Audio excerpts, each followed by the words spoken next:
And Colin Stankham on pole position for the Ford Fiesta night race at Snetterton.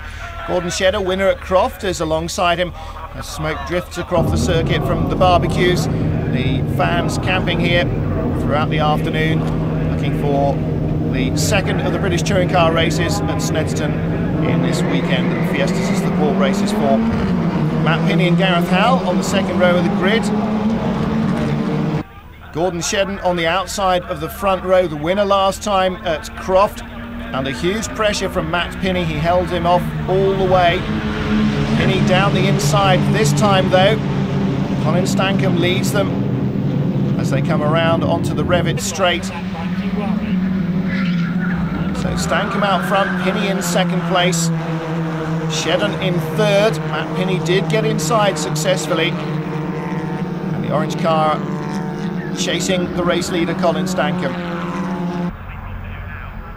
The camera's having trouble picking up in these extremely low light levels just who is where, but on the left hand side of the picture is the race leader Colin Stankham under pressure from 27, the orange car of Matt Pinney, and third place is Gareth Howell, car number 25, so he too has got past arch rival Gordon Shedden, and Shedden has been elbowed down the order on the first couple of corners, more biffing and bashing further back.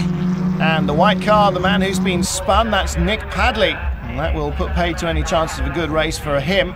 Stankham under pressure from Pinney as they get round to Russell, and Gareth Howell in third place, looking threatening there. The field already being split up here, dear, and substantially damaged right rear there means that Padley is out. That's Scott Lorry in the barriers as well. He's been shoved off, and that may well have been as a result of the same incident. Colin Stankham holding on out front. The battle now perhaps between the orange car in second place, which is Matt Pinney, and Gareth Howell in third place. Well, they've got Gordon Shedden with them for company. The top four breaking away as behind somebody's losing it at the first turn, and that's the 33 car of Nigel Walker, showing clearly the yellow strips of tape across the back window to cut down glare from the driver's headlights, something of course that you normally don't get in racing unless the leader's coming up to pass you. Colin Stankham closest to the camera, right in the centre of the screen, using the middle line all the way down under braking. Matt Pinney just holds on in second place, 25 Gareth Howell in third place, Gordon Shedden in fourth. They're all fanning out down the straight, these three chasers of our race leader, trying to work their way past him under braking. But as we saw at Croft, with identical cars that weigh the same, have the same power, the same tyres and the same brakes, it's very difficult indeed to cleanly find a way past. You need somewhere like this, the Russell chicane, or the S's at the end of the Revit straight, where you approach at high speed, the car's a bit unbalanced and there's plenty of room for making an out-braking manoeuvre. Colin Stankham up close to the pit wall all the way along the straight, then over to the left-hand side. Behind there's a change for third place, or is there? Gordon Shedden trying to take third as he comes down the inside of Gareth Howell. And in fact it was Howell who swapped to the inside, who stays ahead. Shedden in fourth place. Stankham still from Pinney, first and second. Then Howell and Shedden third and fourth. They're dropping away a little bit. Still plenty of smoke around the circuit from the big barbecues and the illumination of the track. It's once a year night racing feast at Snetterton. Of course, only for saloon cars. Single-seaters don't tend to have headlamps or tail lamps. Colin Stankham still holding off Matt Pinney. Pinney very aggressive there under braking at the S's. Couldn't quite make it happen though. Through the bottom hole. Still right with the race leader now. This is the way it was all the way at Croft. First and second nailed together. Matt Pinney in that instance was chasing Gordon Shedden, the man who's fourth here, and couldn't get by him. A replay there of Nick Padley being spun around, and you just saw the blue car of Scott Lorry, the other casualty there from that first lap incident.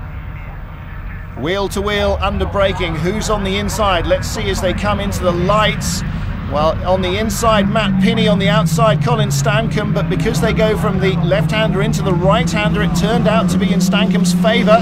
And Pinney now around the outside as Shedden and Gareth Howell try and get past him. Gareth Howell still holding on there. 3 cars on enough tarmac for 2, and Pinney's the man on the outside, just gets a little nudge there as they head down to the Russell chicane. And I think he'll lose his place. He does. Gareth Howell, very, very determined. Once he got alongside at the S's to keep alongside through the bomb hole and through Coram Curve. Finally made the pass 4 corners after he started it as they came out of Russell. Colin Stancomb leads from Gareth Howell in 2nd place now. Matt Pinney in 3rd. And Gordon Shedden, as ever, was in 4th place. Rest of the field starting to stretch out a little bit. In the 21 car here, Isabella Clark running at the tail of the field. And more tyre squeal. Gyrating there is the 32 machine of Andy Neat. A couple of others gone off as well. Can't quite pick those out without the circuit floodlights on this part of the track.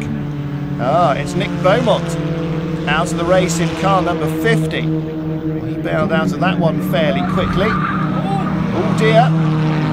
Cameraman fearing for their lives there for a moment as Andy Neat loses it again. Neat by name but not by cornering line, clearly. Colin Stancomb really under pressure once more. Stancomb the race leader from pole position, but he's got Gareth Howell right behind and Matt Pinney in 27. They were side by side behind him once more as they came through the bomb hole.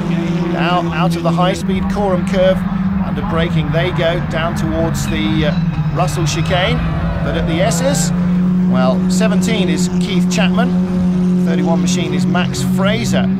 They get it together under braking, and as a result, neither of them make it through in a straight line. Fraser about to lose his front bumper. No, seems not. Quick check of the mirrors, and off he goes. And still, side-by-side racing for the race lead. Colin Stancomb holds on from Gareth Howell, Matt Pinney, Gordon Shedden in 4th place. Is that Alan Blenko starting to close from behind? It might just be. Trying to make this a 5-way battle as the leaders squabble.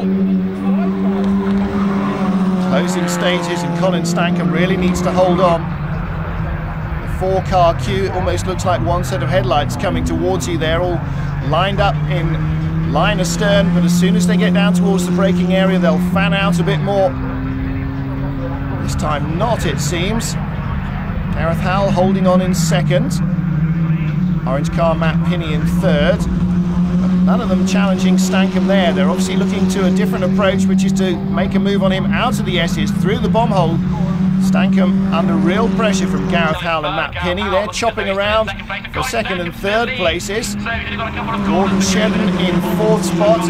Alan Blenko right with them in 5th. Now, can they make any move at all on Colin Stancomb? Last chance effort at the Russell chicane. And Stancomb leaving a very close 5-car queue in his wake. And they rush to the line. Colin Stancomb wins very close indeed, just 0.2 of a second ahead of Gareth Howell, Matt Pinney, then Gordon Shedden in 4th. Alan Blenko did join up in 5th place. And Nick Padmore finally taking 6th position. Andy Neat getting it all together at Russell finally on the last lap. And just a little replay here of an earlier incident.